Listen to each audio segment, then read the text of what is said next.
رب تو ہے نا دیکھنے والا۔ عبیداللہ ابن زیاد کے دربار میں جب سیدنا امام حسین کا کٹا ہوا سر پہنچا نا، اس نے ایک چھڑی پکڑی اور چھڑی پکڑ کے نا تو امام حسین کے لبوں پہ مارنے لگا، کہنے لگا تجھے کہا تھا نا بات مان جا، کٹا ہوا سر تشت میں رکھا، تجھے کہا تھا نا بات مان جا۔ راوی کہتا ہوں عبیداللہ ابن زیاد نے چھڑی ماری اور اس نے بے ادبی کی، کہنے لگا تو تھا ہی اس قسم کا، تیرا یہی حال ہونا چاہیے تھا معاذ اللہ۔ حضرت برید اسلمی حضور کے صحابی دربار میں موجود تھے، فرمایا ابن زیاد تو برا ہے، تیرا باپ برا ہے، چھڑی پیچھے کر۔ کئی بار میں نے ان لبوں کو مصطفیٰ کو بوسے دیکھے ہوئے دے رکھا ہے، پیچھے کر پیچھے کر، ہٹا لے۔ راوی کہتے ہیں کہ 1 2 3 4 5 6 سال گزر گئے، وہی کوفے کا دربار، وہی محل، وہی تخت اور وہی تشت جس میں امام حسین کا سر رکھ کے لایا گیا تھا۔ 6 سال کے بعد مختار ثقفی حکمران بن گیا۔ مختار ثقفی نے کہا کہ میں چن چن کے ماروں گا وہ بندے انہوں نے امام حسین کو قتل کیا تھا۔ 1 نہیں 2 نہیں 4 نہیں 6000 بندہ مارا اس نے چن چن کے۔ راوی کہتے ہیں کہ یہ ابن زیاد 30,000 فوج لے کے نہر فرات کے کنارے میدان کربلا کے سامنے آیا اور اس نے جہاد کیا۔ مختار ثقفی نے ابراہیم بن مالک کو بھیجا، فرمایا جاؤ قتل کر کے لاؤ۔ لڑائی شروع ہو گئی، یکم محرم کو ہوئی تو پھر بند ہو گئی، پھر 5 کو شروع ہو گئی، پھر 7 کو شروع ہو گئی، 10 محرم کا دن آ گیا۔ 6 سال کے بعد وہی ظہر کا وقت آ گیا، وہی عبیداللہ ابن زیاد جس نے امام حسین رضی اللہ تعالیٰ عنہ کو قتل کروایا تھا، وہ گرا ہوا ہے اور زمین پہ گرا ہے۔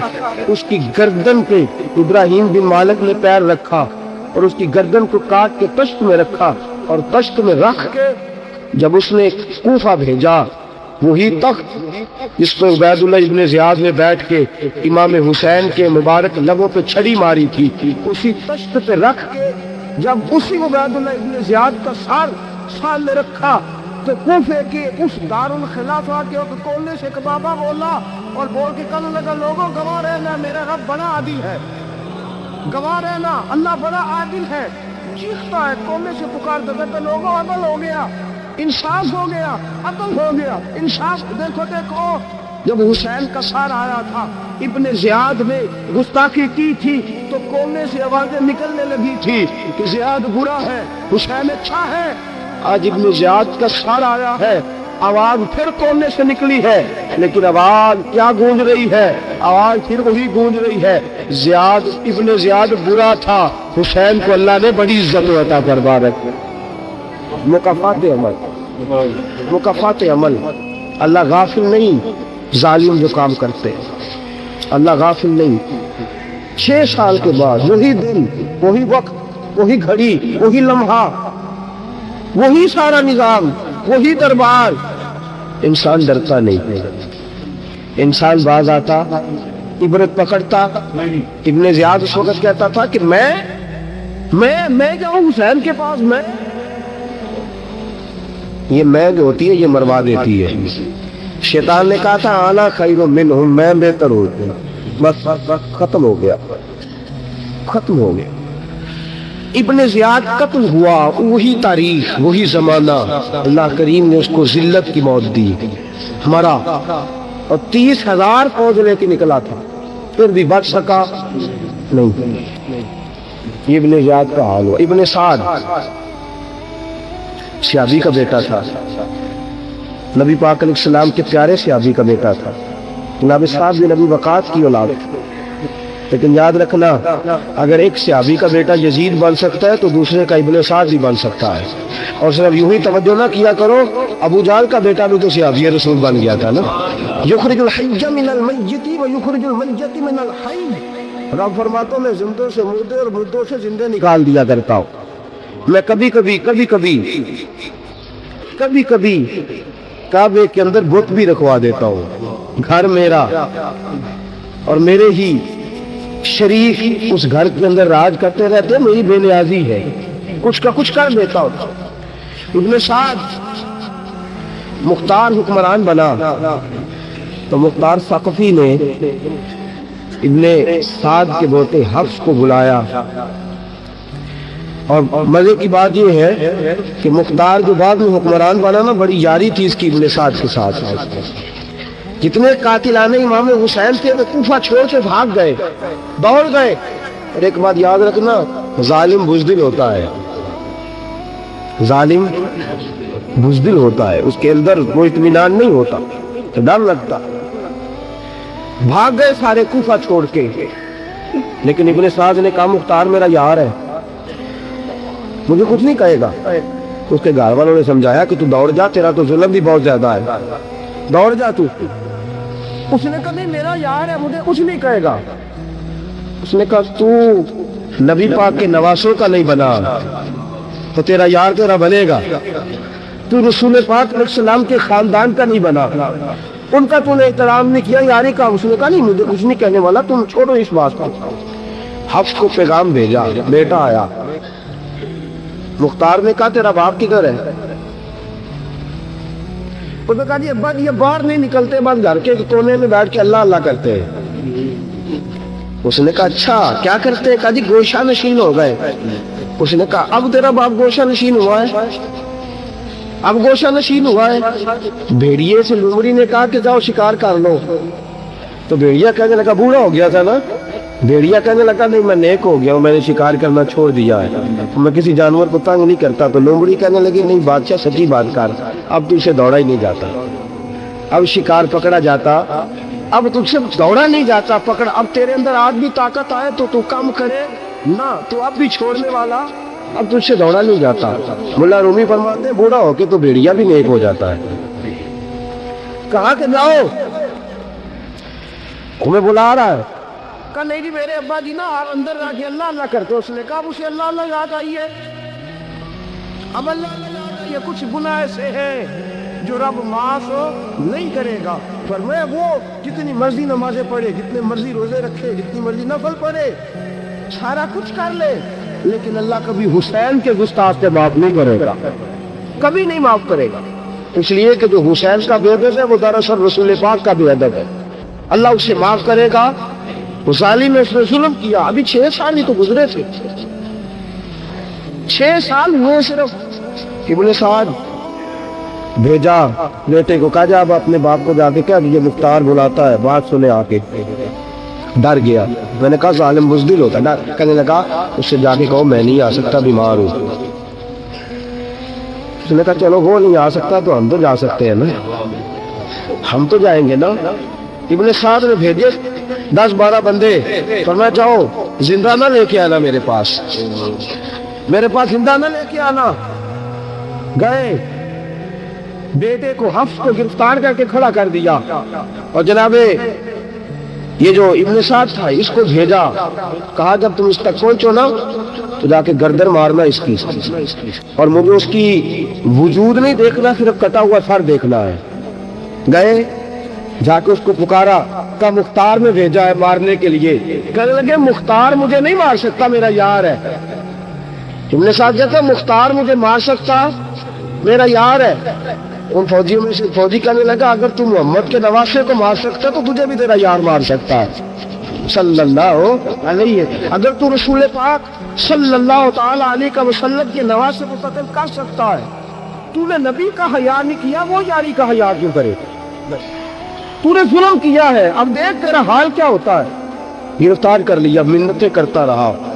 تاریخ ابن سعد کو بتا رہی تھی کہ ابن سعد تو ہاتھ باندھتا ہے، پاؤں پکڑتا ہے، ذرا یاد کر میدان کربلا، میدان کربلا تجھے اپنی باری آئی ہے تو تو ہاتھ باندھتا ہے، میدان کربلا یاد کر۔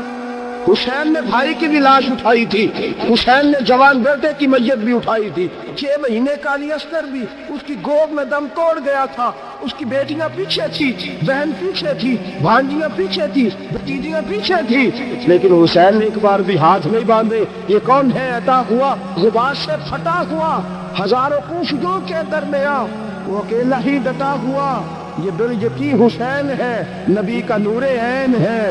فرمایا یہ میدان کربلا بھی یاد کرنا، تو ظالم تھا نا، معافی مانگ رہا ہے۔ حسین رسول پاک کے نواسے تھے، ایک بار بھی معافی طلب، دیکھ منظر یاد کر، ابن سعد کا ایک ہی بار میں سر قلم کیا، ایک ہی بار میں۔ امام حسین سے تو پہلے 82 زخم لگے تھے تلوار کے، 82 زخم تلوار کے، نیزوں کے، اور کئی نیزوں کی انیاں امام حسین کے وجود، امام حسین کے وجود میں ٹوٹ گئی۔ امام حسین رضی اللہ تعالیٰ عنہ پہلے ڈٹے رہے، جمے رہے، بڑی دیر کے بعد جو پہلے ہی بار میں گر گیا۔ ابن سعد کا کٹا ہوا سر پہنچا تو بیٹا کھڑا تھا۔ مختار سکتی نے کہا کہ تیرا باپ میں نے مار دیا ہے۔ کہنے لگا تو مزہ نہیں رہا زندگی میں۔ اس نے کہا چلو ٹھیک ہے، تمہیں بھی مار دیتے ہیں۔ جب مزہ نہیں رہا تو مار دیتے۔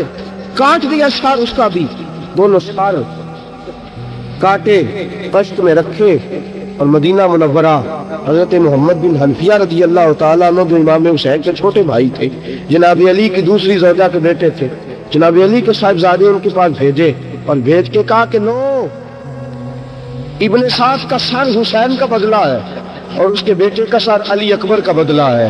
جب محمد بن حنفیہ کے پاس پہنچے تو آپ نے فرمایا یہ کمینوں کے سر میرے بھائی کے سر کا بدلہ ہو ہی نہیں سکتے، یہ کہاں حسین کا بدلہ ہو سکتے ہیں؟ وہ حسین ابن علی، وہ حسین ابن علی، حسین ابن علی کی شان و رفت کوئی کیا جانے، حسن جانے، علی جانے، نبی جانے، خدا جانے۔ وہ حسین ابن علی کہ باپ جنہ دا ہر میدان اندر لڑدا رہا سی کل ایمان بن کے، ماں جنہ دی سجدۃ النساء ہوئے کہ نانا عرش پہ جاوے مہمان بن کے۔ فرمایا یہ حسین کا بدلہ ہو سکتے ہیں؟ وہ خولی بن یزید، خولی بن یزید جس نے امام حسین کا سر کاٹا تھا، پتہ چلا نا، دیکھیں نا امام حسین کو کتنے موقع ملے تھے کربلا سے جانے کے۔ پہلے موقع پر ہی اور بن یزید نے کہا کہ امام آپ جانا چاہیں تو میں رستے کھول دیتا ہوں، آپ تشریف لے جائیں۔ امام حسین نے فرمایا میں علی کا بیٹا ہوں، دوڑوں گا نہیں، میں دوڑوں گا نہیں، میں نہیں جانے والا۔ خولی بن یزید دوڑ گیا، کوفہ چھوڑ کے دوڑ گیا اور کسی دور دراز علاقے میں جا کے ڈیرا لگا لیا۔ پھر وہاں سے واپس آیا کہ کسی نے کہا عمل ہو گیا، آ گیا دوبارہ کوفے۔ مختار کو پتہ چلا کہ آ گیا ہے، پھنس گیا ہے، گھر پہنچ گیا ہے۔ اس کی بیوی جو تھی نا خولی بن یزید کی، بڑی محبت کرتی تھی نبی پاک کے خاندان کے ساتھ، حضور کے خاندان کے ساتھ بڑی محبت کرتی تھی۔ اور محبت والوں کا انداز پتہ کیا ہے؟ رنگے چمن پسند، نہ پھولوں کی بو پسند، ہم کو ہے وہ پسند جسے آئے تو پسند، یہ انداز ہے۔ انداز محبت یہ ہے کہ نبی پاک کا غلام نہ ہو، سگا چچا بھی ہو تو مانتے نہیں، غلام نہ بنے، سگا چچا بھی ہو تو مانتے نہیں، اور نبی پاک علیہ السلام کا غلام ہو، چاہے حبش کا رہنے والا بلال ہی کیوں نہ ہو، سردار مانتے ہیں۔ یہ انداز محبت ہے۔ وہ بیوی بڑی محبت کرنے والی تھی، اس نے پیغام بھیجا، اس نے کہا آ گیا ہے گاؤں، بندے بھیجے کہا جاؤ خولی کو پکڑ کے لاؤ۔ مختار نے کہا جلدی لاؤ، حکمران نے حکم دیا لاؤ، پکڑ کے گئے، گھر کے اندر گئے تو چھپ گیا۔ چھپا کہاں؟ ٹوکرے کے نیچے۔ میں نے کہا ظالم بزدل ہوتے، ایک ٹوکرے کے نیچے چھپ گیا۔ بیوی سے کہنے لگا، ان سے کہنا میں گھر کوئی نہیں، ان سے کہو میں گھر نہیں۔ بیوی کہنے لگی چلو ٹھیک ہے۔ دروازے پہ گئی تو کہنے لگی ہم خولی بن یزید کو گرفتار کرنے آئے ہیں۔ منہ سے پکار کے کہنے لگی گھر کوئی نہیں، منہ سے، اور ہاتھ کے اشارے سے کہنے لگی وہ ٹوکرے کے نیچے چھپا ہوا ہے۔ منہ سے کہنے لگی کوئی نہیں گھر، تاکہ سن لے، اندر سن لے۔ منہ سے کہنے لگی کوئی نہیں، ہاتھ کے اشارے سے کہنے لگی چھپا ہوا ہے ٹوکرے کے نیچے۔ گئے، جا کے ٹوکرا ہٹایا، اپنے پاس بہت ساری دولتیں اور جائیدادیں وہ ساری دے دی۔ کہنے لگا یہ میرے پاس کتنا پیسہ ہے، یہ بہت سے کاغذات ہیں، یہ کتنے زیورات ہیں، لے لو، مجھے چھوڑ دو۔ انہوں نے کہا وہ حکومت کدھر ہے جس کے لیے تم نے حسین کا سر کاٹا تھا؟ کدھر ہے وہ تمہارے تخت؟ اور کدھر گئی وہ تمہاری سلطنت ہے، اور کدھر گئی وہ تمہاری دولت اور اقتدار، اور کدھر ہے وہ تمہارا اسلحہ جس کی بنیاد پر تم نے رسول پاک کا خون میدان کربلا میں بہایا تھا، وہ ہمارے سامنے لے کے آپ کہنے لگا کہ تھوڑے سے نماز جو میں نے اکٹھے کیے تھے، یہ دنیا کی گندی دولت، اس کے لیے میں نے میدان کربلا میں امام حسین کا مبارک سر مبارک تن سے جدا کیا تھا، لے لو مجھے چھیڑ دو۔ انہوں نے کہا نہ دنیا میں لے تجھے چھوڑیں گے اور نہ اللہ ہی تجھے قیامت کے دن چھوڑے گا۔ گرفتار کر کے لائے، گرفتار کر کے لائے۔ مختار نے کوفے کے بازاروں کے اندر اعلان کیا کہ آؤ باہر نکلو تمہیں بتاؤں۔ حسین ابن علی کا خاندان گرفتار کر کے انہی کوفے کی گلیوں میں پھرایا گیا تھا نا، یہی گھمایا گیا تھا، آؤ تمہیں دکھاؤں خدا کا انتقام اور اللہ تبارک و تعالیٰ کا انصاف تمہیں دکھاؤں، آؤ میدانوں میں نکلو، گھروں سے باہر آؤ۔ مختار ثقفی اگر تو بندہ آباد میں یہ بھی ٹھیک نہ نکلا، لیکن بعض اوقات میرے نبی پاک علیہ السلام نے فرمایا اللہ اپنے دین کا کام اپنے نافرمان سے بھی لے لیا کرتا ہے، اس نے کام لینا ہو فاسق سے بھی لے لیتا ہے، اللہ نے لے لیا کام۔ نکلو میدانوں میں، نکلے باہر، چوک بھر گئے، گلیاں بھر گئی، کوفے کے محلات بھر گئے۔ مختار نے کہا لوگوں 6 سال پہلے کی تاریخ بھی ذہن میں رکھنا، اور آج کا دن بھی تم کبھی مت یہ وہ خولید بن ولید ہے کہ یہ نعرے لگاتا تھا کوفے کی گلیوں میں کہ میں نے حسین کا سر کاٹا ہے، میں نے حسین کا سر کاٹا۔ تمہارے سامنے کھڑے، پوچھو اس سے پوچھا بھی تو نے حسین کا سر کاٹا؟ کہنے لگا جی میں نے تو بالکل نہیں کاٹا تھا، میں تو انعام کے لیے نعرے لگاتا تھا، میں نے تو نہیں کاٹا۔ اس نے کہا چلو ابھی کرتے ہیں تیرا بندوبست۔ زخم لگائے تلوار کے ساتھ، اس کے وجود پر زخم لگائے، اور جب نڈھال ہو گیا، خون بہہ گیا، زمین پہ گر گیا، تو مختار نے کہا اس کے وجود کو آگ لگا دو، زندہ کو جلا دو۔ جب وہ جل رہا تھا راس اڑ رہی تھی، لوگ کہہ رہے تھے کہ دیکھو یاد رکھنا اللہ نے رسی ڈھیلی کر دی تھی، اب رب نے رسی کھینچی ہے، تو دیکھو خدا سے بڑا کسی کا انصاف نہیں ہے۔ کس انداز میں امام حسین کے قاتل کو شمر ذیل جوشن، میں نے کہا تھا 10 محرم کے دن جب مختار کے لوگ اس کے پیچھے بھاگے تو مدینہ منورہ تک گیا، حضرت امام زین العابدین سے بھی ملا، انہوں نے پانی بھی پلایا، کہنے لگا امام صاحب لگتا ہے آپ نے مجھے پہچانا نہیں، فرمایا میرا سارا گھر اجاڑ دیا، میں تجھے بھول سکتا ہوں؟ کہا پھر پانی کیوں پلایا ہے؟ فرمایا بند کرنا تمہارا کام ہے اور دشمنوں کو پلا دینا یہ ہمارے خاندان کا رواج ہے۔ فرمایا میں نے میرا سارا گھر اجاڑ دیا، تجھے کبھی بھول سکتا ہوں؟ بھول ہی نہیں سکتا، لیکن چونکہ ہمارے گھر کا کوئی مزاج ہی تھوڑا منفرد ہے، ہمارا کوئی انداز ہی تھوڑا مختلف ہے۔ شمر دوڑتا امام زین العابدین سے کہنے لگا پناہ، مجھے پناہ ملے گی؟ آپ نے فرمایا جیسے اللہ پناہ نہ دے اسے بندہ بھی نہیں دے سکتا، تیرے پاس اب چارہ کرنی چاہیے کہ اب تجھے دیکھے نا، یاد رکھنا ظالم دوڑتے ہیں نا، جب ظالم دوڑتے ہیں تو پناہ مانگتے پھرتے ہیں، جب ان کا توتی بولتا ہے تو کہتے ہیں ہم چما ذکر ہمارے جیسا کوئی اور ہے ہی نہیں۔